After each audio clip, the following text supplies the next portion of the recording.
ஆவியானது மனுக்கே அன்பரே சுரா ஆவியானது மனுக்கே முந்தன் ஏக்கம் விருப்பமெல்லாம் என் இதய துணிப்பாய் மாற்றும் முந்தன் ஏக்கம் விருப்பமெல்லாம் என் இதய துணிப்பாய் மாற்றும் என் ஜீவநாட்களெல்லாம் ஜப வீரன் என்றெழுதும் என் ஜீவநாட்களெல்லாம் ஜப வீரன் என்றெழுதும் ஆராதனை ஆராதனை ஆராதனை ஆராதனை அன்பரே சுராஜனுக்கே ஆவியானதே மனுக்கே அன்பரே சுராஜனுக்கே ஆவியானதே மனுக்கே உமக்குகந்த ஜீவ பலியால் இந்த உடலை ஒப்பு கொடுத்தேன் உமக்குகந்த ஜீவ பலியால் இந்த உடலை ஒப்பு கொடுத்தேன் ஆள் கொண்டு என்னை நடத்தும் அபிஷேகத்தால் நிரப்பும் ஆள் கொண்டு என்னை நடத்தும் அபிஷேகத்தால் நிரப்பும் ஆராதனை ஆராதனை ஆராதனை ஆராதனை ஆராதனை ஆராதனை ஆராதனை ஆராதனை அன்பரே சுராஜனுக்கே ஆவியானதே மனுக்கே அன்பரே சுராஜனுக்கே ஆவியானதே மனுக்கே உமக்குகந்த ஜீவ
ജീവനുക്കേ ഹല്ലേലൂയ. ദൈവത്തിന് സ്തോത്രം. ഇന്ന് പകൽക്കാലം വിശുദ്ധ ആരാധനയായി നമുക്ക് ദൈവസന്നിധാനത്തിൽ കടന്നു വരുവാൻ ദൈവം സഹായിച്ചതിനെ ഓർത്ത് നമുക്ക് ദൈവത്തെ സ്തുതിക്കാം. ദൈവം നല്ലവനാണ്. ദൈവം ആശീർവാദങ്ങളുടെ ഉറവിടമാണ്. ഈ ലോകത്തിൽ നാം ആയിരിക്കുമ്പോൾ ദൈവത്തെ ആരാധിക്കുന്ന ഓരോ വ്യക്തികളും ഒരു ഓട്ടക്കളത്തിലാണ് ആയിരിക്കുന്നത്. പലപ്പോഴും നാം ചിന്തിക്കുന്ന ചില ചിന്തകളുണ്ട്. എങ്ങനെ ഞാൻ ഈ ഓട്ടം ഓടി തികയ്ക്കും? എനിക്ക് ജയിക്കാൻ കഴിയുമോ? എനിക്ക് ആലോചന പറഞ്ഞു തരും? ആരെന്നെ സഹായിക്കും? ഇങ്ങനെ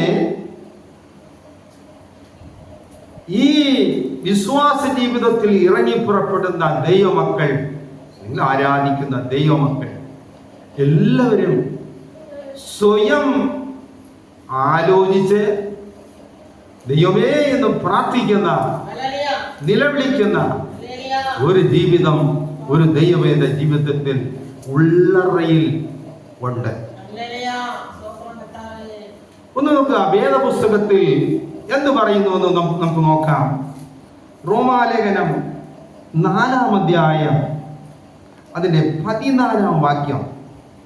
ന്യായപ്രമാണത്തെ സാർന്നവர்கள் ന്യായപ്രമാണമുള്ളവർ സ്വതന്ത്രവാദികളാനാൽ അവകാശികൾ എങ്കിൽ വിശ്വാസം വീണായിപ്പോവും, വ്യർത്ഥവും വാഗ്ദത്തം ദുർബലവും എന്ന് വരും. അപ്പോസ്തലനായ പൗലോസ് റോമർക്ക് ലേഖനം എഴുതുമ്പോൾ പറയുന്നു, ന്യായപ്രമാണമുള്ളവർ അവകാശികളെങ്കിൽ വിശ്വാസം വ്യർത്ഥം.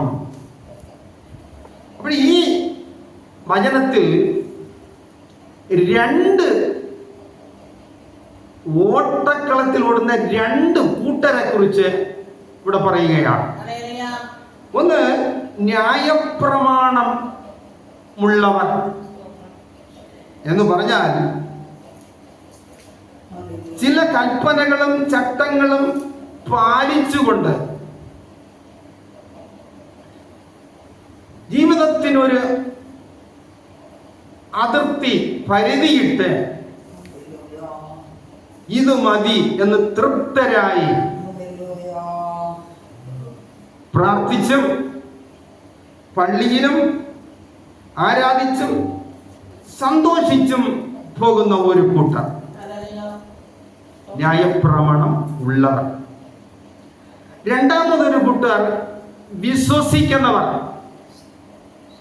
വിശ്വസിക്കുന്നവർ എന്ന് പറഞ്ഞാൽ എല്ലാരും പറയും എനിക്ക് വിശ്വാസമുണ്ടോ എന്ന്. അതല്ല, വിശ്വസിക്കുന്നവർ എന്ന് പറഞ്ഞാൽ യേശുവിനെ രക്ഷിതാവായി ഹൃദയത്തിൽ സ്വീകരിച്ച് സ്നാനപ്പെട്ട് പരിശുദ്ധാത്മാവിൽ ആരാധിച്ചു പോകുന്നവരെയാണ് പൗലോസ് ഇവിടെ വിശ്വസിക്കുന്നവർ എന്ന് പറയുന്നത്. അപ്പൊ രണ്ട് കൂട്ടർ ഈ ഓട്ടക്കളത്തിൽ ഓടുന്നുണ്ട്. പൗലോസിന്റെ അനുഭവത്തിലും പൗലോസ് തന്നെ എടുത്തു പറയുകയാണ്, ദമസ്കോസിന്റെ പടിവാതിൽക്കൽ ദൈവം തന്നെ സന്ദർശിച്ച്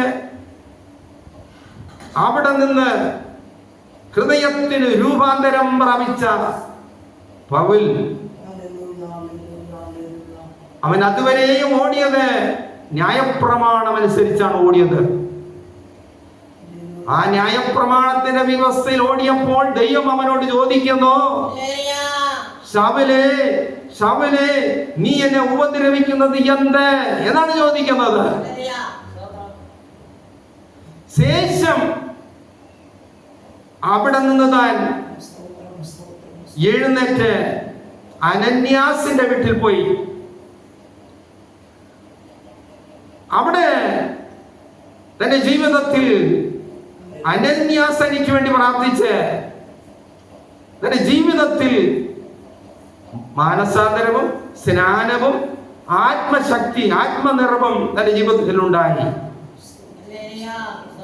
ആത്മനിറവ് താൻ പ്രാപിച്ചപ്പോൾ താൻ പറയുന്നു, വിശ്വാസത്തിൽ ഉള്ള ഓട്ടത്തെ കുറിച്ചാണ് പറയുന്നത്. അതുവരെയും ന്യായപ്രമാണത്തെ കുറിച്ച് പറഞ്ഞു. താൻ മാനസാന്തരപ്പെട്ട ശേഷം വിശ്വാസത്തെ കുറിച്ച് പറയുന്നു. താൻ വിശ്വാസത്തെ കുറിച്ച് പറയുമ്പോൾ റോമാലേഖനം 1-ാം അധ്യായം 10-ാം വാക്യത്തിൽ പറയുന്നു, നിങ്ങൾ സ്ഥിരപ്പെടുവதற்காக ஆவிக்குரிய சில வரங்களை உங்களுக்கு கொடுக்கும்படிக்கும். സുവിശേഷ ഘോഷണത്തിൽ ഞാൻ എന്റെ ആത്മാവിൽ ആരാധിക്കുന്ന ദൈവം എനിക്ക് സാക്ഷി എന്ന് താൻ മാനസാന്തരപ്പെട്ട ശേഷം സുവിശേഷ പ്രവർത്തനത്തിനിറങ്ങി. അപ്പോഴും താൻ പറയുന്നത്, ഞാൻ എന്നെ ആത്മാവിൽ ആരാധിക്കുന്ന ദൈവം. അപ്പോൾ നോക്കുക, ഒരു ദൈവവേദന്റെ ജീവിതം വിശ്വാസത്തെ ആരംഭിക്കുന്നത് ആത്മാവിൽ ആരാധന തുടങ്ങുമ്പോഴാണ്. അതാണ് ഈ വാക്യത്തിൽ പറയുന്നത്. സ്തോത്രം. ന്യായപ്രമാണമുള്ളവർ അവകാശികളെങ്കിൽ വിശ്വാസം വ്യർത്ഥമായി മാറും. തന്റെ അനുഭവമാണത്. നമുക്ക് പള്ളിയിൽ ആരാധന ഉണ്ട്, നമ്മുടെ വീട്ടിലും ചിലപ്പോൾ ആരാധിച്ച് പ്രാർത്ഥിച്ചു പോകുന്നവരാണ്. അതെല്ലാം ന്യായപ്രമാണത്തിന് കീഴിലുള്ള ആരാധന അതുവരെയുള്ളതില്ല. വിശ്വാസത്തിൽ എന്ന് ജീവിതയാത്ര തുടരുന്നുവോ അന്ന് തന്നെ ആത്മാവിൽ ആരാധന തുടങ്ങിയിരിക്കും. അതാണ് യേശു പറഞ്ഞത്. ദൈവത്തെ ആരാധിക്കുന്നത് എങ്ങനെ ആരാധിക്കണം? ആത്മാവിലും ശക്തിയിലും പൂർണ്ണ മനസ്സോടും ദേഹം ദേഹി ആത്മാവിൽ ആരാധന വെളിപ്പെടേണ്ടതാണ്. അതാണ് വിശ്വാസത്തിലെ ആരാധന. ന്യായപ്രമാണം എന്ന് പറഞ്ഞു കഴിഞ്ഞാൽ സ്വയം ഒരു അതിരും പരിധിയും ഇട്ട് ഇന്ന കൽപ്പന അനുസരിച്ചാൽ മതി, ഇന്നത് ചെയ്താൽ മതി, ഈ പരിധി വരെ. അതാണ് ന്യായപ്രമാണം. അതിൽ ന്യായപ്രമാണ വിശ്വാസികളും ഉൾപ്പെടും, ലോക മനുഷ്യർ എല്ലാവരും അതിനകത്ത് ഉൾപ്പെടും എന്ന് പറഞ്ഞാൽ ജാതികളും ഉൾപ്പെടും. ഈ പാരമ്പര്യ ആരാധനക്കാരും അതിനകത്ത് ഉൾപ്പെടും. അതാണ് പൗലോസ് പറയുന്നുണ്ട്. റോമാലേഖനം 2-ാം അധ്യായം 14-ാം വാക്യത്തിൽ അത് വ്യക്തമായി അവിടെ പറയുകയാണ്. ന്യായപ്രമാണമില്ലാത്ത ജാതികൾ സ്വഭാവമായി ന്യായപ്രമാണത്തിലുള്ളത് സ്വഭാവത്താൽ ചെയ്യുമ്പോൾ ന്യായപ്രമാണം ഇല്ലാത്ത അവർ തങ്ങൾക്ക് തന്നെ ഒരു ന്യായപ്രമാണമാകുന്നു. ന്യായപ്രമാണമില്ലാത്ത ജാതികൾ അവരിട്ടിരിക്കുന്ന ഒരു അതിര് പരിധി, അവർക്ക് അതൊരു ന്യായപ്രമാണമായി മാറുന്നു.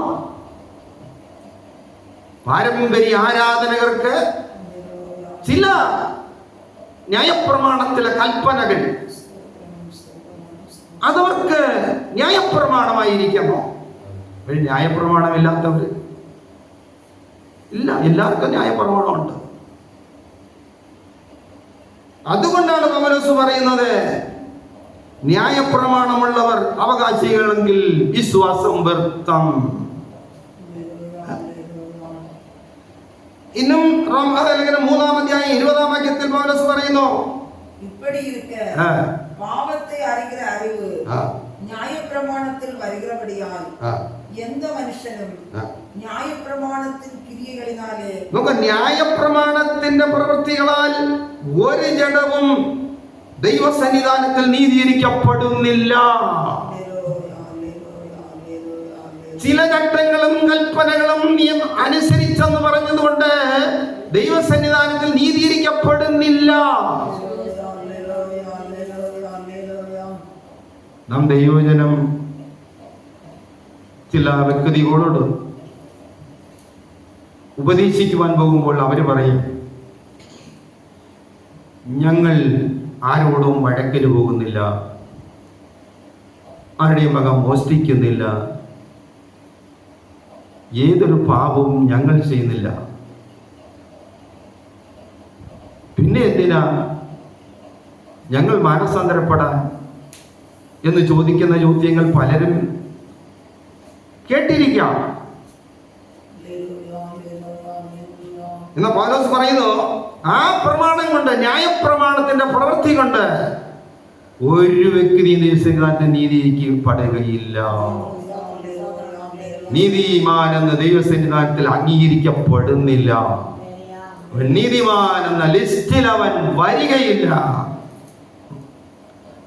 അപ്പോൾ പിന്നെ വിശ്വാസം എന്ന് പറയുന്നത് യേശുവിനെ രക്ഷിതമായി ഹൃദയത്തിൽ അംഗീകരിച്ച് ഒരു അതേ സൂത്രം, ഒരു ആരാധനയുള്ള ജീവിതം, ഒരു ആത്മാവിൽ ആരാധിക്കുന്ന ഒരു ജീവിതമാണ് വിശ്വാസ ജീവിതം.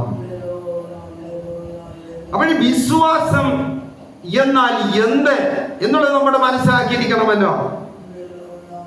വിശ്വാസം എന്ന് പറഞ്ഞാൽ എബ്രായർക്ക് ലേഖനം 11-ാം അധ്യായത്തിൽ 1-ാം വാക്യത്തിൽ അതിന് വ്യക്തമായിട്ടൊന്ന് പറയുന്നു. വിശ്വാസം എന്നതോ ആശിക്കുന്നതിന് ഉറപ്പും കാണാത്ത കാര്യങ്ങളുടെ നിശ്ചയവും ആകുന്നു എന്ന്. അപ്പോൾ വിശ്വാസം എന്ന് പറഞ്ഞു കഴിഞ്ഞാൽ ആശിക്കുന്നതിന്റെ ഉറപ്പ്. എന്താണ് ആശ? നമുക്കെല്ലാവർക്കും ദൈവരാജ്യത്തിൽ പോകണം, അതിന്റെ നമ്മുടെ ആശ. ശരി, ദൈവരാജ്യത്തിൽ പോകണം. ആശയ്ക്ക് ഉറപ്പുണ്ടോ? നിങ്ങൾ പോകുമോ സ്വർഗരാജ്യത്ത്? അവര് പറയും പോകുമായിരിക്കും. ഉറപ്പില്ല, പോകുമായിരിക്കും. അത് പോകുമായിരിക്കും എന്ന് പറയാൻ കാരണമുണ്ട്. ന്യായപ്രമാണം അനുസരിച്ചുള്ള പള്ളി അവർക്കുണ്ട്, അതിനുള്ള ദാനങ്ങളും ധർമ്മങ്ങളും ചെയ്യുന്ന നിയമം അവർക്കുണ്ട്. ഈ പൗലോസ് തന്നെ ന്യായപ്രമാണത്തിൽ തീവ്രവാദിയായിരുന്നു. ഇതുപോലെയുള്ളവര് വൈരാഗ്യ മനോഭാവം ന്യായപ്രമാണത്തിൽ അവർക്കുണ്ട്. ആ നീതികരണത്തിലാണ് അവർ പറയുന്നത് പോകുമായിരിക്കും, ഉറപ്പില്ല. അപ്പോൾ ആ ഉറപ്പ് വരണമെങ്കിൽ എന്ത് ചെയ്യണം? യേശു ഹൃദയത്തിൽ വരണം. യേശു ഹൃദയത്തിൽ വരുമെങ്കിൽ നിശ്ചയം ദൈവരാജ്യത്തിനുള്ള ഉറപ്പ് തരും. യേശുള്ളത്തിലുള്ളവർക്ക് ആ ഉറപ്പ് ഉണ്ടായിരിക്കും.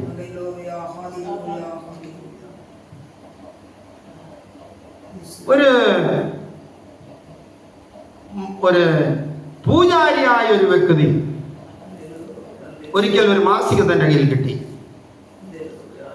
താനത് വായിച്ചപ്പോൾ സ്വർഗമുണ്ട്, നരകമുണ്ട് എന്നുള്ള കാര്യം മനസ്സിലായി.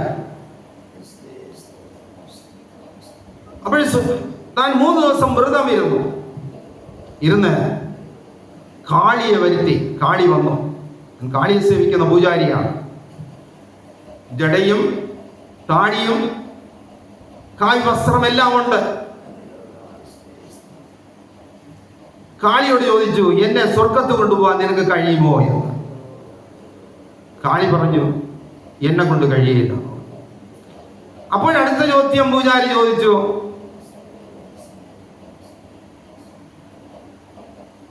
യേശുവിന് കഴിയുമോ? അപ്പോൾ കാളി പറഞ്ഞു, യേശുവിന് മാത്രമേ കഴിയൂ, വേറെ ആർക്കും കഴിയുകയില്ല. അന്ന് ആ പൂജാരി കാളിയോട് വിട പറഞ്ഞു. താൻ ജഡ എല്ലാം വെട്ടിക്കളഞ്ഞു, താടിയും വെട്ടിക്കളഞ്ഞു, എല്ലാം ചെയ്തിട്ട് പുനലൂർ ബൈബിൾ കോളേജിൽ 1995-ാം വർഷം പഠിക്കുവാൻ. പേര് സാധു പോൾ. എൻ്റെ ഭാര്യയുടെ പേര് സുജാ പോൾ. രണ്ടുപേരും കൂടെ പഠിക്കുവാൻ വന്നു. ഞാൻ ഇത്രയും വ്യക്തമായി പറയുന്നത് എന്തെന്നാൽ, നിങ്ങൾ പുനലൂർ ബൈബിൾ കോളേജിൽ ചെന്ന് 1995 വർഷം GTH റെക്കോർഡിൽ എത്ര പേരുടെ പേരുണ്ടെന്ന് ചോദിച്ചാൽ ഇവരുടെ രണ്ടുപേരെയും പേരാണ് കാണാം. ഞാൻ 94 പോയി പഠിക്കാൻ തുടങ്ങിയത്. എൻ്റെ ജൂനിയറായിട്ട് ഇവരുമോ ഇവരുടെ പൂജാരി ആയിരുന്നപ്പോഴുള്ള ജഡവേഷം, ഫോട്ടോ എല്ലാം ഉണ്ടായിരുന്നു, ഞങ്ങൾ കാണിച്ചതോ. അപ്പോൾ മനസ്സിലാക്കുക, ഞാനൊരു പൂജാരിയായിരുന്നിട്ടും സ്വർഗത്ത് പോകുമെന്ന ഉറപ്പ് തനിക്കില്ല. ഹല്ലേലൂയ. അപ്പോൾ മനസ്സിലാക്കിക്കൊള്ളണം, ന്യായപ്രമാണമുള്ള ഒരു വ്യക്തിക്കും സ്വർഗരാജ്യത്തിന് ഉറപ്പില്ല എന്നുള്ളത് തീർത്തു പറയാം. സ്വർഗത്ത് പോകണമെങ്കിൽ യേശു യഥാർത്ഥമായി ഹൃദയത്തിൽ വന്നേ മതിയാകുള്ളൂ. വിശ്വാസ ആരാധന അകത്ത് ഉടലെടുത്തേ മതിയാകുള്ളൂ.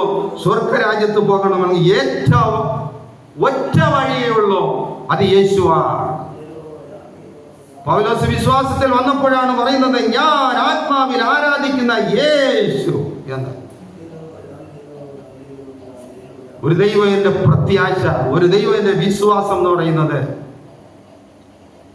യേശു പറഞ്ഞു, ഞാൻ പോയി നിങ്ങൾക്ക് സ്ഥലമൊരുക്കിയ ശേഷം നിങ്ങളെയും എന്റെ അടുക്കൽ ചേർത്തുകൊള്ളാം. ദൈവസഭയ്ക്കൊരു വാഗ്ദത്തമുണ്ട്. മണവാളനായ യേശു മധ്യവാനിൽ വരുമ്പോൾ മണവാട്ടിയായ വിശുദ്ധ സഭയെ അവിടെ ചേർത്തുകൊള്ളും. അതാണ് ഒരു ദൈവ ഇതിന്റെ വിശ്വാസം. ഹല്ലേലൂയ. എന്തുകൊണ്ട് ക്രിസ്തുവിൽ വിശ്വസിക്കണം? ഒരു വിശ്വാസ ജീവിതം ജയകരമായി ഓടിത്തീർക്കണമെങ്കിൽ ക്രിസ്തുവിൽ വിശ്വസിച്ചു തന്നെ ആകണം.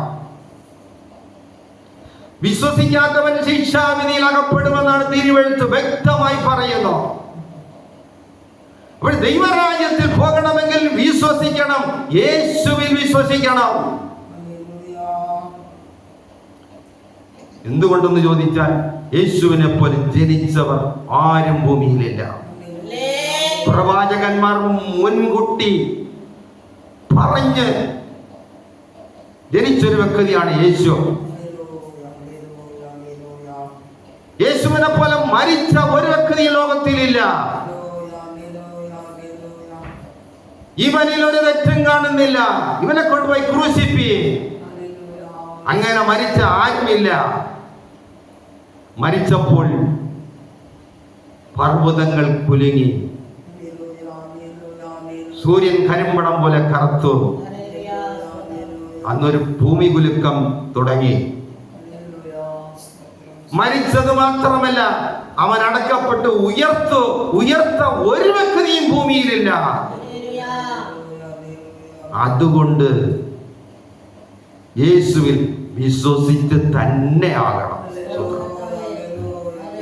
യേശുവിനെ വിശ്വസിക്കാതെ ഒരു വ്യക്തിക്കും മോക്ഷപ്രാപ്തി പ്രാപിപ്പാൻ സാധ്യമല്ല. അതുകൊണ്ടാണ് ഈ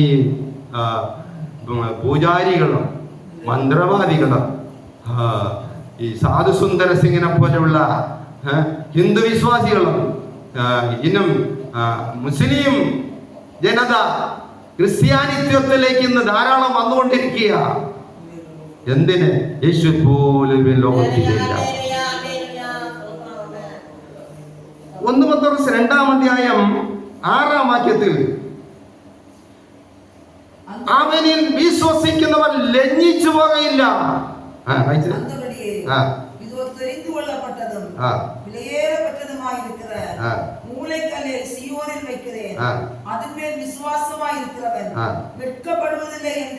യേശുവിൽ വിശ്വസിക്കുന്നവർ ലജ്ജിച്ചു പോകയില്ല. ഈ ലോകത്തിൽ ലജ്ജിക്കാതെ ജയകരമായ ഒരു ജീവിതം ചെയ്ത് അവസാനിപ്പിക്കണമെങ്കിൽ യേശുവിൽ വിശ്വസിച്ച് തന്നെ ആകണം. വിശ്വസിക്കാത്തവന് ദൈവ സന്നിധാനത്തിൽ എത്തിച്ചേരുവാൻ സാധ്യമല്ല. യേശുവിൽ വിശ്വസിക്കണം. വിശ്വസിക്കണമെന്ന് പറഞ്ഞാൽ ദേഹന്തേകി ആത്മാവിൽ നമ്മുടെ വിശ്വാസം വെളിപ്പെടേണ്ടതാണ്. എല്ലാവരും ആചാരമായ ഒരു ആരാധനയും പ്രാർത്ഥനയും എല്ലാവർക്കും സമ്മതമാണ്. പക്ഷെ ദേഹന്തേകി ആത്മാവിൽ നമ്മുടെ വിശ്വാസം വെളിപ്പെടണം. മാത്രമല്ല മാർക്കോസിന്റെ സുവിശേഷം 9-ാം അധ്യായം 22-ഉം 23-ഉം വാക്യങ്ങൾ നമ്മുടെ വായിക്കുമ്പോൾ ഒരു ചുഴലി പോലുള്ള ഒരു അസുഖം പിടിച്ച ഒരു പൈതലിനെ തന്നെ അപ്പൻ ശിഷ്യന്മാരുടെ അടുക്കൽ കൊണ്ടുവന്നു. ശിഷ്യന്മാർക്ക് ആ പൈതലിനെ സൗഖ്യമാക്കാൻ കഴിഞ്ഞില്ല.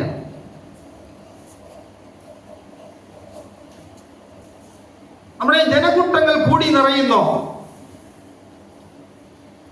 യേശു വന്നപ്പോൾ, രണ്ടാമതാണ് യേശു വരുന്നത്. യേശു വന്നപ്പോൾ ഈ അപ്പൻ വന്ന് യേശുവിനോട് പറയുന്നു, നിന്നാൽ വല്ലതും കഴിയുമെങ്കിൽ മനസ്സലിഞ്ഞ് ഞങ്ങളെ സഹായിക്കണമേ എന്ന് പറഞ്ഞു. യേശു ആ അപ്പനോട് പറയുന്നു, യേശുവാനോട് നിന്നാൽ കഴിയും എങ്കിൽ എന്നോ, വിശ്വസിക്കുന്നവന് എല്ലാം കഴിയും എന്ന് യേശു പറയുന്നു. ഒന്ന് നോക്കുക, യേശുവിൽ വിശ്വസിക്കുമെങ്കിൽ നിങ്ങൾക്ക് എല്ലാം കഴിയും. യേശുവിൽ വിശ്വസിക്കുന്നുവെങ്കിൽ നിങ്ങൾക്ക് എല്ലാം സാധ്യമാണ്. എല്ലാം സാധ്യമാകുമെങ്കിൽ പിന്നെ എന്തുകൊണ്ട് യേശു വിശ്വസിച്ചുകൂടാ? ദൈവമേ എന്ന് പറഞ്ഞുകൊണ്ട് യേശുവിനെ ദേഹന്റെ ആത്മാവിൽ ആരാധിച്ചുകൊണ്ട് ദൈവത്തെ പിൻപറ്റിയാൽ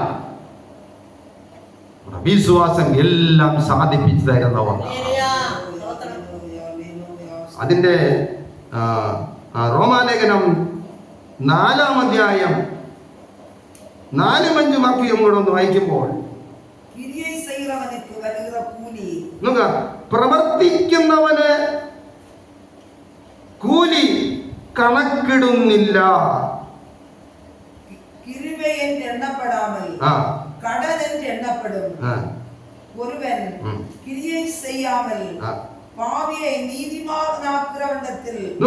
പ്രവർത്തിക്കുന്നവന് കൂലി കണക്കിടുന്നത് കൃപയായിട്ടല്ല, കടമായിട്ടത്രേ. പദമതാണ്. റോമാലേഖനം 4-ാം അധ്യായം 4 മുതൽ വായിക്കുമ്പോൾ പ്രവർത്തിക്കുന്നവന് കൂലി കണക്കിടുന്നത് കൃപയായിട്ടല്ല, കടമായിട്ടാണ്. ഒരു മുതലാളിക്ക് ജോലിക്ക് പോകുമ്പോൾ അവൻ എല്ലാ ശമ്പളവും ഒന്നും കൊടുത്തില്ലെങ്കിൽ പറയും, ബാക്കിയുള്ളത് കടമായി വെച്ച് നാളെ ഞാൻ തരും. മുതലാളിയും വേലക്കാരന്റെ കടമാണ് പറയുന്നത്. പ്രവർത്തിക്കുന്നവന് കൂലി ദൈവം നിശ്ചയം തരും. നമ്മുടെ സ്വർഗീയ യജമാനൻ കൂലി തരും. പ്രവർത്തിക്കുന്നവന് കൂലി തരും. യേശുവിനെ കുറിച്ച് പാടാൻ അറിയാമെങ്കിൽ എവിടെയും പാടണം കേട്ടോ. പ്രാർത്ഥിക്കാൻ അറിയാമെങ്കിൽ എവിടെയും പ്രാർത്ഥിക്കണം. പ്രാർത്ഥന ലീഡ് ചെയ്യാൻ കഴിവുണ്ടെങ്കിൽ എവിടെയും ലീഡ് ചെയ്യണം. പ്രസംഗിക്കാൻ കഴിയുമെങ്കിൽ യേശുവിനെ പ്രസംഗിക്കണം. കൂലി ഉറപ്പാണ്. അത് കൃപയായിട്ടല്ല. കൃപ എന്ന് പറഞ്ഞാൽ ഫ്രീ ആയി തരുന്നത്, പാടാത്തവനും കൊടുത്തോളൂ. അതല്ല, കടമായിട്ടാണ്. കൂലി കൊടുത്തേ പറ്റൂ. നിശ്ചയമായി കൂലി കിട്ടാം. സ്വത്രം.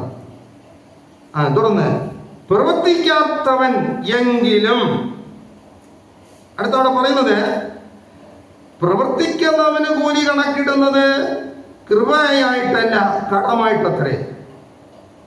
പ്രവർത്തിക്കാത്തവൻ എങ്കിലും പ്രവർത്തിക്കാത്തവർ. അപ്പോഴ് വിശ്വാസമുണ്ട്,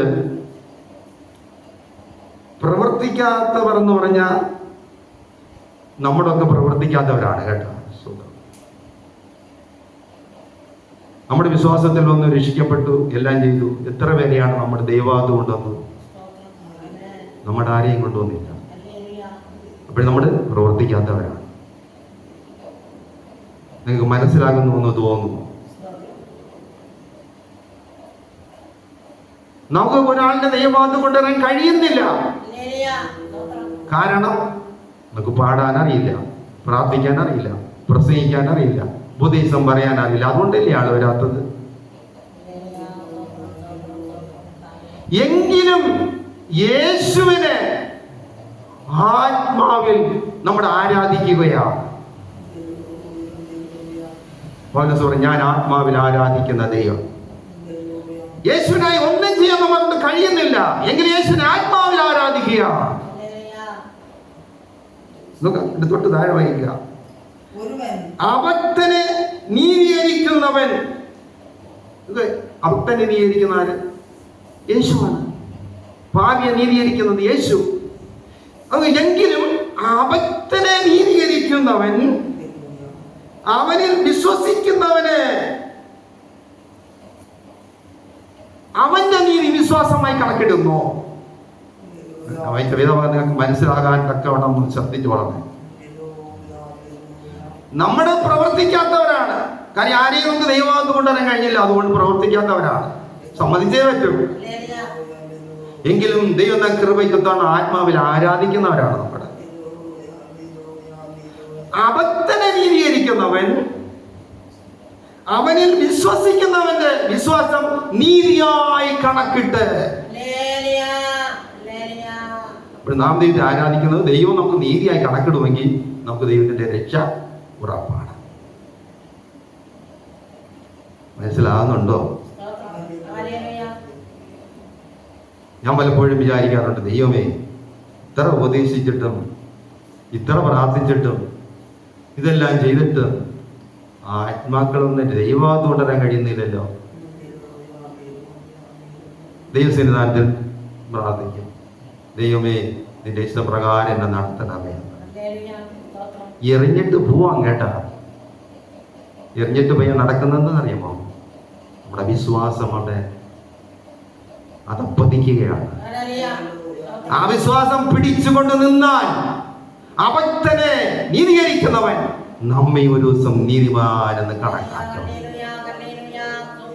നല്ലൊരു വാക്യമാണ്. കിട്ടിയപ്പോഴെനിക്ക് നല്ല ആത്മാവിൽ നല്ല സന്തോഷമായിരുന്നു. ഞാൻ അതുകൊണ്ട് ഇരുന്ന് പ്രാർത്ഥിച്ചൊരു ദൂതം കഴിക്കും. അബദ്ധനെ നീതീകരിക്കുന്നവൻ എന്റെ വിശ്വാസത്തെയും നീതിമാനെന്നൊക്കെ പ്രഖ്യാപിക്കുന്ന ദിനമുണ്ടാകും. അതിന്റെ അടുത്ത് വായിക്കുന്നത് അവിടെ നോക്കുക. തുടർന്ന് അവിടെ എഴുതിയിരിക്കുന്നത്, തന്റെ വിശ്വാസം നീതിയായി കണക്കിടുന്നു.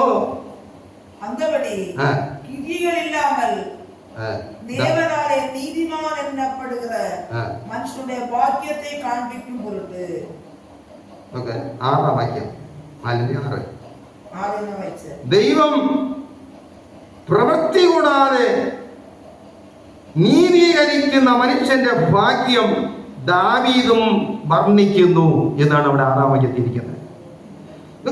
ദൈവം പ്രവൃത്തി കൂടാതെ നീതീകരിക്കുന്ന മനുഷ്യന്റെ ഭാഗ്യം ദാവീദും വർണ്ണിക്കുന്നു. പ്രവൃത്തി കൂടാതെ നമുക്കൊന്നും കഴിയുന്നില്ലല്ലോ. പ്രവൃത്തി കൂടാതെ നീതീകരിക്കുന്ന മനുഷ്യന്റെ ഭാഗ്യം.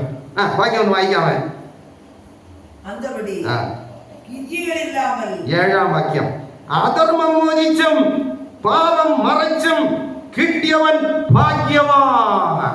എന്തായിരിക്കും തമിഴിൽ വായിക്കുമ്പോൾ അക്രമങ്ങൾ മന്നിക്കപ്പെട്ടതോ ഇവരുടെ പാപങ്ങൾ മൂടപ്പെട്ടതോ അവர்கள் ഭാഗ്യവാന്കൾ. ആരുടെ പാപം ദൈവം ക്ഷമിക്കുന്നത്, മറയ്ക്കുന്നത്?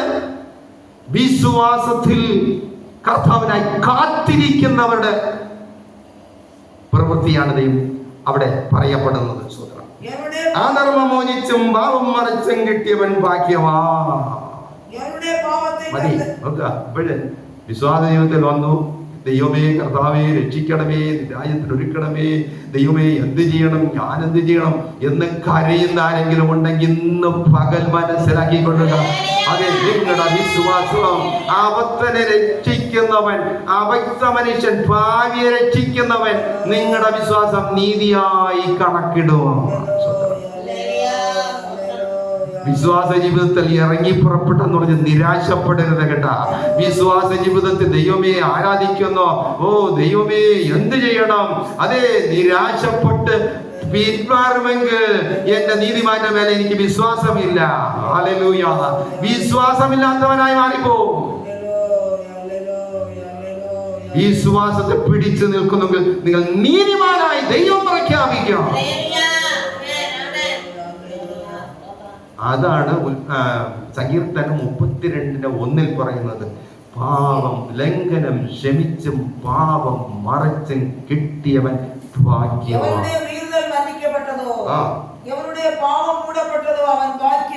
അവൻ ഭാഗ്യവാൻ. ദൈവം പാപം ക്ഷമിച്ചും ദൈവം ലംഘനം കണക്കിലിടാതെയും പ്രിയ നമ്മുടെ ഭാഗ്യവന്മാരാണ്.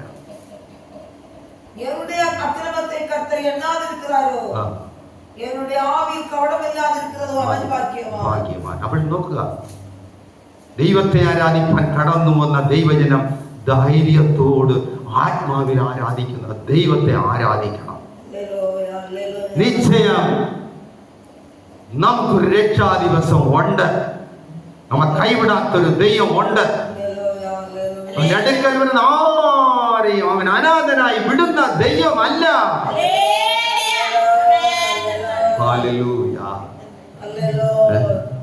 ദൈവം നമ്മോട് എന്തെങ്കിലും സംസാരിക്കുന്നെങ്കിൽ അതുപോലെ ചെയ്തോളണം കേട്ടോ. ഞാൻ ഒരു കല്യാണ വീട്ടിൽ അങ്ങനെയല്ലേ ചെയ്തേ. മറിയുടെ അടുക്കൽ പോയി, മറിയ പറഞ്ഞു അവൻ എന്തെങ്കിലും പറയുകയും ചെയ്യുക. യേശു കർത്താവ് എന്തു പറഞ്ഞാലും ചെയ്യണം. അതുവരെ നമുക്ക് ചെയ്യാൻ കഴിയുന്നത് എന്റെ ആത്മാവിൽ ആരാധിക്കുന്ന എന്റെ ദൈവമേ എന്ന് പ്രാർത്ഥിക്കാനും ദൈവമുഖം നോക്കി ഓടുവാനുമേ നമുക്ക് കഴിയുകയുള്ളൂ. അപ്പോൾ വിശ്വസിക്കേണ്ടത് എന്തിനെന്നറിയാമോ? ഒന്ന്, വിശ്വസിക്കുന്നവൻ ലജ്ജിച്ചു പോകുകയില്ല. ഈ വിശ്വാസ കോളത്തിൽ ആത്മാർത്ഥമായി ഓടുന്നുവെങ്കിൽ, ആത്മാർത്ഥമായി യേശുവിനെ നോക്കുന്നുവെങ്കിൽ നിങ്ങൾ ലജ്ജിച്ചു പോകാൻ ദൈവം അനുവദിക്കുകയില്ല. രണ്ടാമത്, നിങ്ങൾ ദൈവ പൈതൽ എന്ന ഉറപ്പ് നമുക്ക് ലഭിക്കേണ്ടതിന് വിശ്വസിക്കണം. കാര്യങ്ങൾ പരാജയമെന്ന് തോന്നുമ്പോൾ വിശ്വാസം വിട്ടുകളയരുത്. ഒന്നും സാധിക്കുന്നില്ലെന്ന് തോന്നുമ്പോൾ വിശ്വാസം തള്ളിക്കളയരുത്.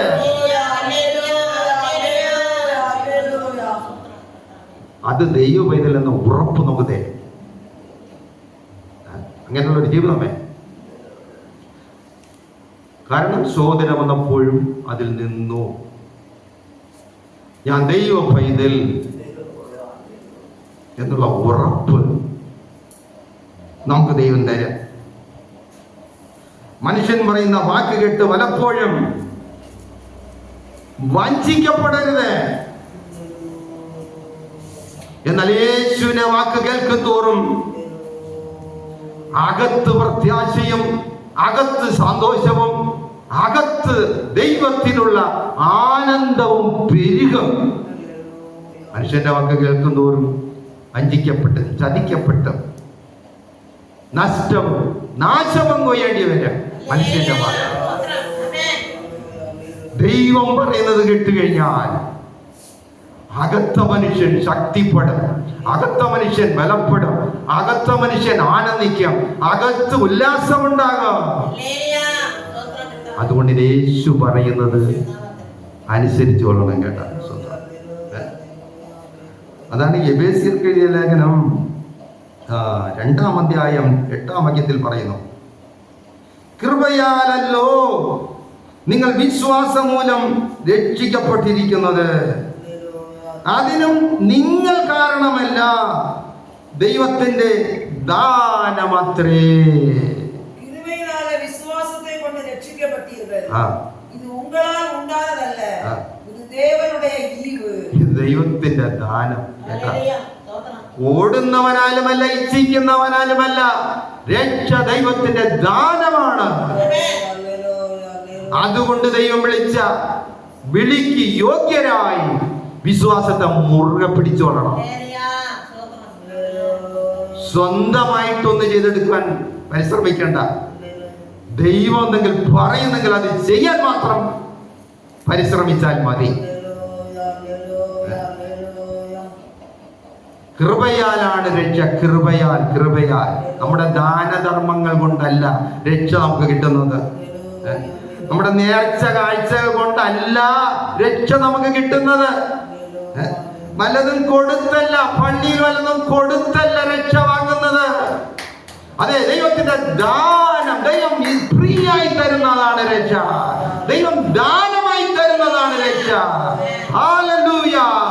അതെ, വിശ്വാസത്തിൽ സ്ഥിരതയോട് ഉറച്ചു നിൽക്കണം.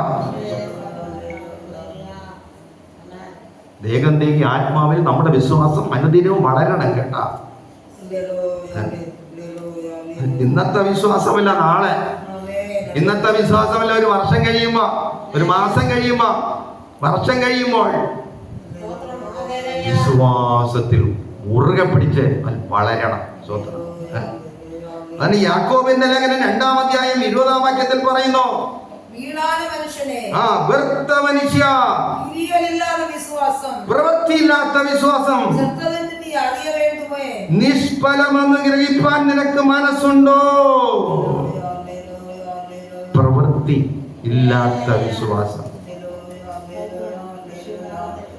യേശുവിനെ അനുസരിപ്പാൻ നമ്മുടെ പരിശ്രമം എത്ര എടുക്കുന്നുവോ അതാണ് പ്രവൃത്തി. യേശുവിനെ അനുസരിപ്പാൻ, യേശുവിനെ പിൻപറ്റുവാൻ, യേശുവേ എന്ന് വിളിക്കുവാൻ എത്ര പരിശ്രമം നാം സ്വീകരിക്കുന്നു അതാണ് പ്രവൃത്തി. നിങ്ങളുടെ രക്ഷയ്ക്കായി പ്രവർത്തിപ്പിക്കണം മറ്റൊരു വാക്യം പറയുന്നത്. അതൊരിക്കലും വിട്ടുകളയരുത്. അതില്ലെങ്കിൽ പ്രവൃത്തിയില്ലാത്ത വിശ്വാസം ചാത്തത് കേട്ട പ്രയോജനം. യേശുവിന്റെ രക്ഷകൻ, യേശുവിന്റെ കർത്താവ്, യേശുവിന്റെ ദൈവം. ഹല്ലേലൂയ. നമ്മുടെ ഹൃദയം നമ്മോട് പറയട്ടെ. അത് നമ്മുടെ വായി പറയുവാൻ പറ്റുമെങ്കിൽ പറ്റുന്നിടത്തോളം പറയട്ടെ. അതിനൊരു സമർപ്പണമുണ്ട്. അതാണ് റോമാലേഖനം 12-ാം അധ്യായം 1-ൽ പറയുന്നു, സഹോദരന്മാരെ, ഞാൻ ദൈവത്തിന്റെ മനസ്സലി ഓർപ്പിച്ച് നിങ്ങളെ പ്രബോധിപ്പിക്കുന്നത് നിങ്ങൾ ബുദ്ധിയുള്ള ആരാധനയായി നിങ്ങളുടെ ശരീരങ്ങളെ ജീവനും വിശുദ്ധിയും ദൈവത്തിന് പ്രസാദമുള്ള യാഗമായി സമർപ്പിപ്പീൻ. പ്രവൃത്തി. യേശുവിന്റെ വാക്കനുസരിപ്പാൻ നമ്മെ യാഗമായി സമർപ്പിക്കണം. മനുഷ്യന്റെ വാക്കനുസരിച്ച ഏതെങ്കിലും വെള്ളത്തിൽ പാമ്പ് പറഞ്ഞതുപോലെ ദൈവവചനമില്ലാതെ ഒരു മനുഷ്യൻ പറയുന്നത് അംഗീകരിക്കരുത്. വഞ്ചിതരെ കൊണ്ട് ഇന്ന് ലോകം നിറഞ്ഞിരിക്കുന്നു. ദൈവവചനം ശോധന ചെയ്യണം. യാഗമായി സമർപ്പിക്കുക. അത് തന്നെയാണ് 1 യോഹന്നാൻ 5:4 പറയുന്നു, ദൈവത്തിൽ നിന്ന് ജനിച്ചവരൊക്കെയും ലോകത്തെ ജയിക്കുക. ഇവിടെ രക്ഷയ്ക്കായി പ്രവർത്തിക്കുന്ന പ്രവർത്തനം ഉണ്ടെങ്കിൽ ദൈവജനത്തിലുള്ള ജനനം നമുക്ക് നടക്കുമെങ്കിൽ, ദൈവം അനുസരിക്കുന്ന ഒരു പ്രവൃത്തി ഉണ്ടെങ്കിൽ ഈ പാപലോകത്ത് നമുക്ക് ജയിക്കാൻ കഴിയും. ഈ ദുഷ്ടലോകത്ത് നമുക്ക് ജയിക്കാൻ കഴിയും. ഇന്ന് വഷളത്വത്തിൽ ഓടിക്കൊണ്ടിരിക്കുന്ന ലോകത്തിൽ നിന്നും നമുക്ക് രക്ഷ നേടാൻ കഴിയും. ഈ വഷളത്വത്തിൽ ഒന്നും നമ്മൾ കുലുങ്ങിപ്പോകില്ല, കുടുങ്ങിപ്പോകുകയില്ല. കാരണം ദൈവത്തിൽ നിന്നും ജനിച്ചിരിക്കുന്നതിനാൽ വിത്തവനിലുള്ളത് കൊണ്ട് അവൻ ഈ ലോക വഞ്ചനയിൽ അകപ്പെടുകയില്ല. தேவனால் உண்டாயிருந்து அவர்களை ஜெயித்தீர்கள். ஏனெனில் உலகத்தில் இருக்கிறவரிலும் உங்களில் இருக்கிறவர் பெரியவர். മതി. അപ്പൊ എന്താ, ദൈവത്തിൽ നിന്ന് ജനിച്ച അനുഭവം ഉണ്ടെങ്കിൽ ആ ജയമാണ് വിശ്വാസത്തിന് ഉറപ്പ്. പോരാടി ജയിക്കുന്ന ഒരു ജയം നമ്മളിൽ ഉണ്ടെങ്കിൽ, പാപത്തോട് പോരാടി ജയിക്കുന്ന ഒരു ജയം നമ്മുടെ അകത്തുണ്ടെങ്കിൽ അതാണ് വിശ്വാസത്തിന് ഉറപ്പ്. ചുമ്മാ എനിക്ക് വിശ്വാസമുണ്ട് ഞാൻ സ്വർഗത്ത് പോയി, എനിക്ക് വിശ്വാസമുണ്ട് സ്വർഗത്ത് പോകും പറഞ്ഞാൽ ആരും പോകില്ല. പാപത്തോട് പോരാടി ജയിക്കുന്ന ഒരു ജയം, അതാണ് നമുക്ക് വിശ്വാസത്തിന് ഉറപ്പ് തരുന്നത്. യേശുവിനുള്ള വിശ്വാസം കൂടാതെ പാപത്തെ ജയിക്കാൻ ആർക്കും കഴിയുകയില്ല. ആ ഉറപ്പ്, ആ വിശ്വാസം, ആ ഉറപ്പാണ് നമുക്ക് വിശ്വാസം വർദ്ധിപ്പിക്കുന്നത്. അപ്പോഴ് എന്തിനു വിശ്വസിക്കണമെന്ന് ചോദിച്ചാൽ, ഒന്ന്, യേശു വിശ്വസിക്കുന്നവർ ലജ്ജിച്ചു പോകുകയില്ല. രണ്ട്, ദൈവമെന്ന ഉറപ്പ് നമ്മുടെ അകത്ത് വരും. അതുകൊണ്ടാണ് യേശു വിശ്വസിക്കുന്നത്. മൂന്ന്, വിശ്വസിക്കുന്ന ഏവനും നീതി കിട്ടും, അതുകൊണ്ട് വിശ്വസിക്കണം. ഒരു വാക്യം വായിക്കണ്ട, റോമാലേഖനം 10-4 വിശ്വസിക്കുന്ന ഏവനും നീതി കിട്ടും. விசுவாசிக்கிற எவருக்கும் நீதி உண்டாகும்படியாக கிறிஸ்து நியாயப்பிரமாணத்தின் முடிவாய் இருக்கிறார். വിശ്വസിക്കുന്ന ഏവനും നീതി ലഭിപ്പാൻ ക്രിസ്തു ന്യായപ്രമാണത്തിന്റെ അവസാനമാകുന്നു. യേശുവിൽ വിശ്വസിക്കുന്ന എല്ലാവർക്കും നീതി കിട്ടും. ഈ ലോകത്തിൽ മനുഷ്യരിൽ വിശ്വസിക്കുന്നവന് വഞ്ചന കിട്ടും. ഈ ലോകത്തിന്റെ ശക്തികൾ മനുഷ്യനെ വഞ്ചിക്കാൻ. യേശുവിൽ വിശ്വസിക്കുന്നവനോ നീതി കിട്ടും. എന്തൊരു ഭാഗ്യം.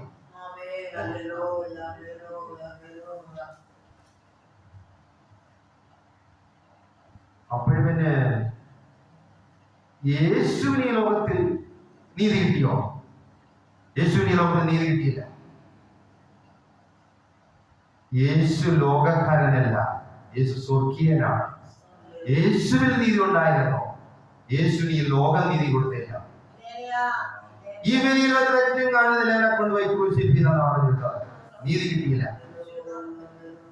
അത് തന്നെയാണ് അപ്പോസ്തലപ്രവൃത്തി 8-33 കാണുമ്പോ അവന്റെ താഴ്ചയിൽ അവന് ന്യായം കിട്ടാതെ പോയി, അവന്റെ തലമുറയെ ആര് വിവരിക്കുക?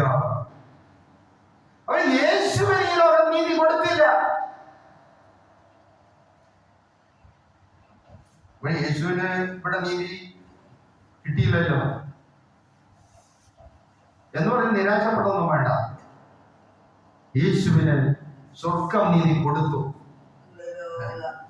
ഇവിടെ ന്യായം കിട്ടിയില്ല, ശരിയാ. ദൈവജനമായി ഇവിടെ ജീവിക്കുന്ന ദൈവമക്കളെ ഇവിടെ നീതി കിട്ടിയില്ലെന്ന് പറഞ്ഞ് നിങ്ങൾ നിരാശപ്പെടരുത്. നിങ്ങൾക്ക് നീതി കിട്ടാൻ പോകുന്നു. എവിടെ? നിത്യതയിൽ നീതി കിട്ടും നിങ്ങൾക്ക്. യേശുവിന് എന്ത് ചെയ്തെന്നറിയാമോ? നീതി ദൈവം കൊടുത്ത് എങ്ങനെയെന്നറിയാമോ? യോഹന്നാൻ സുവിശേഷം 5-22 യേശുവിനെ ദൈവം സ്വർഗത്തിൽ നീതിമാനാക്കിയത് എന്തെന്നറിയാമോ? എല്ലാവരും നീ ന്യായം വിധിക്കണം എന്ന് പറഞ്ഞുകൊണ്ട് അവനെ ന്യായാധിപതിയാക്കി. അവനെ അവന്റെ നീതി പകരം അവനെ ഉയർത്തി. അവനെ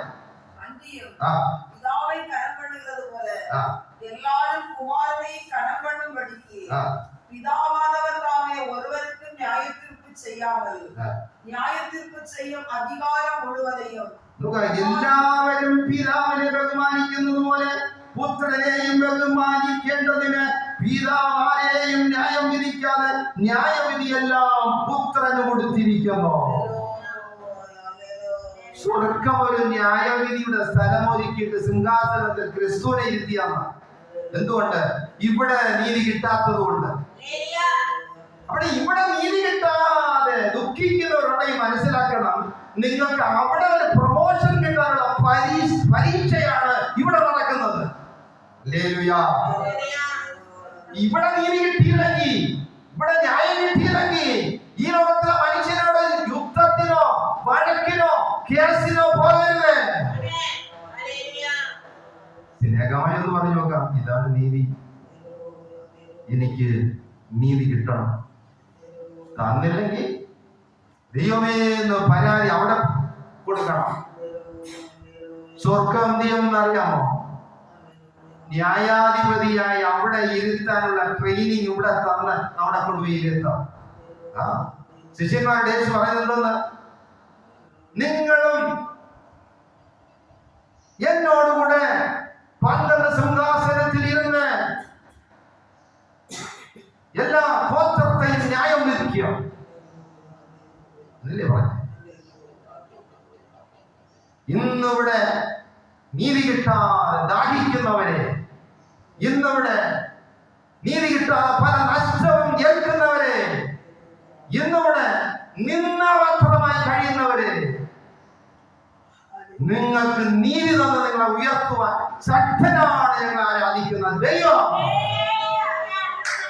ഹല്ലേലൂയ. എത്ര ഭാഗ്യമുണ്ട് ദൈവത്തെ സേവിക്കുന്നവൻ.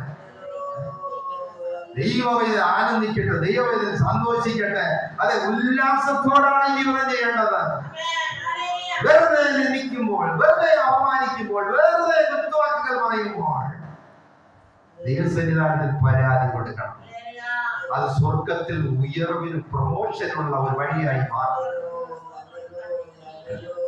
അത് മത്തായി 6-ാം വാക്യത്തിൽ യേശു പറയുന്നു, നീതിക്ക് വിശന്ന് ദാഹിക്കുന്നവർ ഭാഗ്യവാൻ, അവർക്ക് തൃപ്തി വരും.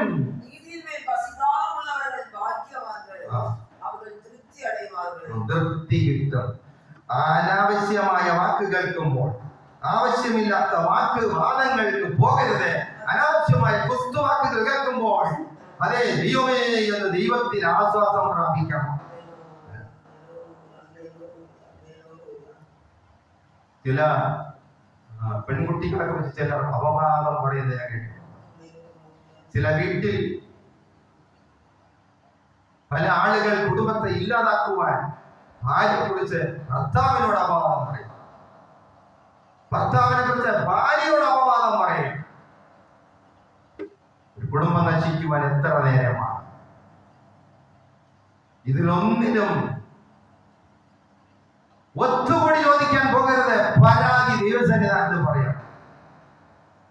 നമ്മൾ എല്ലാവരും ഒത്തുകൂട്ടി ചോദിക്കാൻ പോകുമ്പോൾ ഈ കേസ് പൂലമൊക്കെ പ്രോബ്ലം. ഭവനത്തിനും നാണക്കേട്, മാതാപിതാക്കൾക്കും നാണക്കേട്, ഭാര്യയ്ക്കും നാണക്കേട്, ഭർത്താവിനും നാണക്കേട്, സ്വന്തക്കാർക്കും നാണക്കേട്. ഇതിനൊന്നിനും പോകരുത്. ദൈവസന്നിധാനത്തിൽ ഇരുന്ന് കണ്ണുനീരോട് ദൈവമേന്ന് പരാതി അവിടെ കൊടുക്കണം. അത് ഒരു പ്രമോഷൻ നിങ്ങൾക്ക് കൊണ്ടുവരും. അതൊരു അനുഗ്രഹം നിങ്ങൾക്ക് കൊണ്ടുവരും. അതാണ് യേശു പറയുന്നത്, നീതിക്ക് ദാഹിക്കുന്നവർ, വിശന്ന് ദാഹിക്കുന്നവർ, ചുമ്മാ ദാഹിക്കുന്നവർ. നീതിക്ക് വിശന്ന് കിട്ടൂല. നീതിക്ക് വിശന്ന് ദാഹിക്കുന്നവർ ഭാഗ്യവാന്മാർ. ഭാഗ്യപതിയിൽ വന്നു കഴിഞ്ഞു അടുത്ത നീതി കിട്ടും എന്നുള്ളതാണ് ശുദ്ധം. വ്യക്തിമായ നമുക്ക് ദൈവത്തിന് എത്ര ശക്തിയുള്ളതെന്ന് അറിയാമോ? യേശു പറഞ്ഞ എല്ലാവർക്കും അതുപോലെ നിറവേറിയിട്ടുണ്ട്. അവൻ ആരോടും ആവശ്യമില്ലാത്തവർക്ക് പറഞ്ഞിട്ടില്ല. പറഞ്ഞ കാര്യം എല്ലാം പറഞ്ഞിട്ടുണ്ട്. യെശയ്യാ 51-ാം അധ്യായം 6-7 വാക്യം വായിക്കുക. ദൈവത്തിന്റെ വചനം സത്യമാണ്, അത് അതുപോലെ നടക്കും. നിങ്ങളുടെ കണ്ണ് ആകാശത്തിലേക്ക് ഉയർത്തുവിൻ, ഭൂമിയെ നോക്കുവിൻ. ആകാശം പുക പോലെ പോയിപ്പോകും, ഭൂമി വസ്ത്രം പോലെ പഴകും, അതിലെ നിവാസികൾ കൊതുപോലെ ചത്തുപോകും. എന്റെ രക്ഷ എന്നേക്കും ഇരിക്കും, എന്റെ നീതിക്ക് നീക്കം വരികയില്ല. എന്റെ നീതിക്ക് നീക്കം വരില്ല. ആകാശം ഭൂമിയിൽ പോയാലും ദൈവത്തിന്റെ രക്ഷയും ദൈവത്തിന്റെ മകൻ നീതിയും ഒഴിഞ്ഞു പോവുകയില്ല. അതുകൊണ്ടൊരു ദൈവത്തിൽ വിശ്വസിച്ചു വരണം. 7-ാം അധ്യായം വായിക്കാമേ. നീതിയെ അറിയുന്നവരും അറിഞ്ഞവരെ നീതിയെ അറിഞ്ഞവരെ എന്റെ ഹൃദയത്തിൽ എന്റെ ന്യായപ്രമാണം ഉള്ള ജനവും ആയുള്ളവരെ എന്റെ വാക്ക് കേൾപ്പിൻ. നിങ്ങൾ മനുഷ്യരുടെ നിന്ദയെ ഭയപ്പെടരുത്. അവരുടെ ദൂഷണങ്ങളെ പേടിക്കുകയുമരുത്. എത്ര ശക്തമായി പറയുന്നത് അറിയാം. ദൈവത്തിന്റെ വാക്ക് കേൾപ്പി. മനുഷ്യൻ പറയുന്നത് കേൾക്കാൻ പോകാതെ അതേ സ്വതന്ത്രം അത് ദൈവം പറയുന്നത് നിലനിൽക്കുക. നീതിക്ക് വേണ്ടി കോടതിയിൽ പോവാതെ, രാഷ്ട്രീയ നേതാക്കളുടെ പക്ഷം പിടിച്ച് പോകാതെ ദൈവം നീതി തരാമെന്ന് പറയുന്നു. ഈ ലോകത്തിൽ ഒരിടം പോകാതെ അപമാനിക്കുന്നവർ അപമാനിച്ചോട്ടെ, പ്രതിഫലം അവിടെയാ. നമ്മുടെ ഒത്തുതീർത്ത് വഴക്കെല്ലാം ഇല്ലാതെയായി സമാധാനം ഉണ്ടാക്കാൻ വയ്യ. സമാധാനം ഉണ്ടാകില്ല. ഒരിടത്തും സമാധാനം ഉണ്ടാക്കാൻ പോകാതെ ദൈവത്തിന്റെ വചനം അതുപോലെ നിറവേറും. ദൈവത്തിന്റെ നീതിക്ക് മാറ്റമില്ല. പിന്നെ നമ്മൾ എന്തിന്റെ നീതി നേടാൻ പോകും? ആകാശവും ഭൂമിയും മാറിപ്പോകാം. ദൈവത്തിന്റെ വചനം അതുപോലെ ദൈവം നിവർത്തിക്കും. അതാണ് റോമാലേഖനം 10:4 വിശ്വസിക്കുന്ന ഏവനും നീതി ലഭിപ്പാൻ ക്രിസ്തു ന്യായപ്രമാണത്തിന്റെ അവസാനമായി വിശ്വസിക്കുന്ന ഏവനും. നമ്മുടെ വായിച്ച വാക്യമാണ്. സ്വതന്ത്രം വിശ്വസിക്കുന്ന ഏവനും നീതി കിട്ടും. എന്നെ കേൾക്കുന്ന പ്രിയപ്പെട്ടവർ, ഞാൻ വാക്കുകൾ അവസാനിപ്പിക്കുവാൻ ആഗ്രഹിക്കുന്നു. ഈ ലോകത്തിൽ ജീവിക്കുമ്പോൾ യേശുവിൽ വിശ്വസിക്കുക. യേശുവിൽ വിശ്വസിക്കുന്നവൻ ലജ്ജിക്കാതെ ദൈവം അവനെ കാത്തു പരിപാലിക്കുക. അതെ, തോറ്റുപോകാൻ അനുവദിക്കുകയില്ല. ജീവിതത്തിൽ നഷ്ടം വരുവാൻ അനുവദിക്കുകയില്ല. ജീവിതത്തിൽ യേശുവിനെ സേവിച്ചത് കൊണ്ട് അവന് ഉയർവേ ഉണ്ടാകുകയുള്ളൂ. അവൻ ലജ്ജിച്ചു പോകുകയില്ല. രണ്ടാമത്, നിങ്ങൾക്ക് ദൈവ പൈതൽ എന്ന ഉറപ്പടത്ത് ദൈവം തരണമായ നിങ്ങൾ യേശുവിൽ വിശ്വസിക്കണം. മൂന്നാമത്, വിശ്വസിക്കുന്ന ഏവനും നീതി കിട്ടും. ഏവനും ദൈവം നീതി തരും. യേശുവിൽ വിശ്വസിക്കുക. യേശുവിന് വിശ്വാസം വിടരുത്. യേശുവിനെ തന്നെ കർത്താവും രക്ഷിതാവുമായി ആരാധിക്കുക. അതേ സ്തോത്രം. ദൈവം നിങ്ങളെ ആശീർവദിക്കും. എല്ലാവർക്കും കണ്ണുകളടയ്ക്കാം, പ്രാർത്ഥിക്കാം. ഹല്ലേലൂയ. യേശു മാറാത്തവൻ, യേശു ഉന്നതൻ, യേശു വലിയവൻ. ദൈവത്തെ ആരാധിക്കുന്ന ഒരു വ്യക്തിയും ലജ്ജിച്ചു പോകുകയില്ല. ഹല്ലേലൂയ. യേശുവേ, എനിക്ക് അങ്ങ് മതി.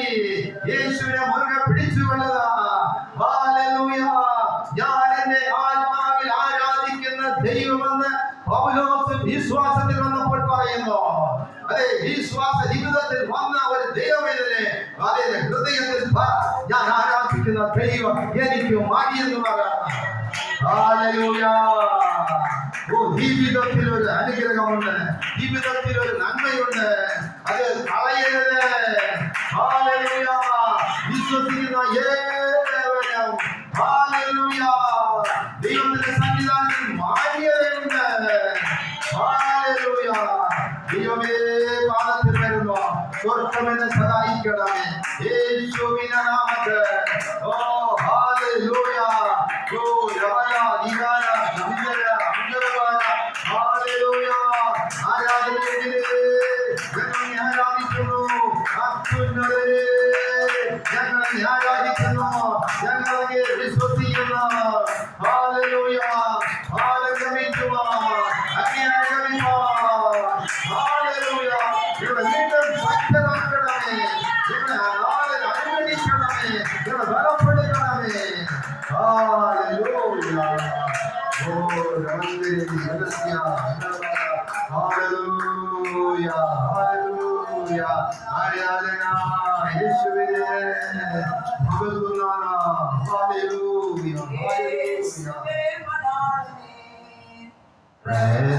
പ്രത്യാശയിൻ ദൈവമേ യേശുവേ മണാളനേ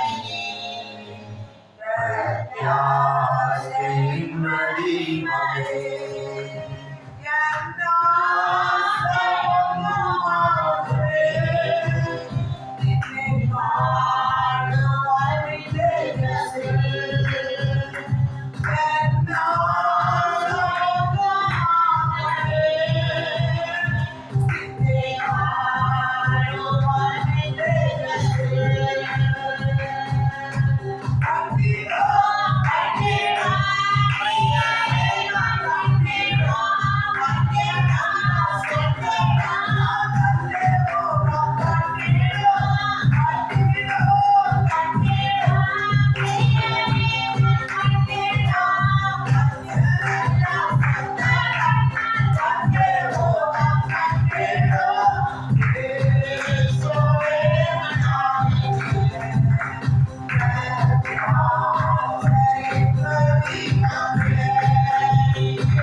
സ്നേഹവനായ ദൈവമേ, സ്വർഗ്ഗത്തിലെ പിതാവേ, പകൽക്കാലം ദൈവമേ അങ്ങ് ആരാധിപ്പാൻ, സ്തുതിപ്പാൻ, തിരുവചനം ഘോഷിപ്പാൻ ദൈവം ഞങ്ങൾക്ക് കൃപ തന്നതിനായി സ്തോത്രം. അവിടുത്തെ വചനം അതുപോലെ നിറവേറും. നിങ്ങൾ പ്രയോജനമില്ലാത്ത ദാസൻ കർത്താവേ ദൈവം ഞങ്ങളെ ഹല്ലേലൂയ പ്രയോജനപ്പെടുന്ന ഹല്ലേലൂയ ദൈവ ഒരു അനുഭവത്തിൽ നടത്തണമേ കർത്താവേ. ഹല്ലേലൂയ ഞങ്ങളെ ദൈവം പ്രയോജനപ്പെടുത്തണമേ എന്ന് ഹല്ലേലൂയ. വചനങ്ങൾ എല്ലാവരെയും ആശീർവദിക്കണമേ. ഓരോ വ്യക്തികളെയും ദൈവം പ്രയോജനപ്പെടുത്തണമേ. അങ്ങനെ പ്രയോജനപ്പെടുത്താതെ ആർക്കും പ്രയോജനപ്പെടാൻ കഴിയില്ല കർത്താവേ. ഞങ്ങളുടെ വിശ്വാസത്തിന് ദൈവമേ ഞങ്ങൾ തന്ന വിശ്വാസത്തെ ഞങ്ങൾ മുറുകെ പിടിച്ച് തിരുസന്നിധിയിൽ നിൽക്കുന്നു കർത്താവേ. ഹല്ലേലൂയ. ഈ ഓട്ടക്കളത്തിൽ ഞങ്ങൾക്ക് ജയം തരണമേ. ഈ ഓട്ടക്കളത്തിൽ ഞങ്ങളെ സഹായിക്കണമേ. Hallelujah hallelujah hallelujah. വചനം കേട്ട എല്ലാവരെയും ആശീർവദിച്ച് പ്രാർത്ഥിക്കണം കർത്താവേ. ഈ ആഴ്ചകൾ അനുഗ്രഹമാക്കി തരണം. ഈ ആഴ്ചകൾ ഇവിടെ യാത്രകൾ, പോക്കുവരത്ത്, വാഹനയാത്രകൾ, ദൈവം തൊഴിൽ മണ്ഡലങ്ങൾ എല്ലായിടവും ദൈവത്തിന്റെ കരുണയിരിക്കണമേ എന്ന് പ്രാർത്ഥിക്കുന്നു. അനാഥനായി വിടാത്ത ദൈവം, ലജ്ജിക്കാൻ അനുവദിക്കാത്ത ദൈവം. ഹല്ലേലൂയ. ക്രിസ്തുവിലുള്ള വിശ്വാസം ഞങ്ങളിൽ ഉറപ്പിക്കുന്ന ദൈവം. Hallelujah hallelujah. ഞങ്ങൾക്ക് നീതി തരുന്ന ദൈവം ഞങ്ങളെ എപ്പോഴും നടത്തണമെന്ന് പ്രാർത്ഥിക്കുന്നു. Hallelujah hallelujah hallelujah. ദൈവം നടത്തണമേ. ബലഹീനരായ ആരെങ്കിലും വന്നിട്ടുണ്ടെങ്കിൽ സൗഖ്യത്തോടെ അയക്കണമേ. ഭാരത്തോടും വേദനയോടും നിരാശയോടും വന്നിട്ടുണ്ടെങ്കിൽ യേശുവിന്റെ പാദപീഠത്തിൽ അവയെല്ലാം ഇറക്കി വെച്ചിട്ട് ക്രിസ്തുവിൽ ബലത്തോട് ചെല്ലുവാൻ ഇടയാക്കണം. പ്രശ്നത്തിൽ ദൈവം അനുഭവമുണ്ടാക്കണം. എല്ലാവരും ദൈവം വയ്ക്കും. യേശു ക്രിസ്തുവിന്റെ നാമത്തിൽ പ്രാർത്ഥനകളും സ്വർഗ്ഗപിതാവേ. ആമേൻ. സ്തോത്രം സ്തോത്രം സ്തോത്രം. കർത്താവായ യേശു ക്രിസ്തുവിന്റെ കൃപയും പിതാവായ ദൈവത്തിന്റെ പരിശുദ്ധാത്മാവുണ്ടായ സർവ്വസ്വം ആരാശമടങ്ങി വന്ന പ്രിയപ്പെട്ടവരുടെ ദേശത്തോടും സഭയോടും സകല വിശുദ്ധന്മാരോടും കൂടെ വരവരിയും ഇരിക്കുമാറാകട്ടെ. ആമേൻ. ഹല്ലേലൂയ. ഹല്ലേലൂയ.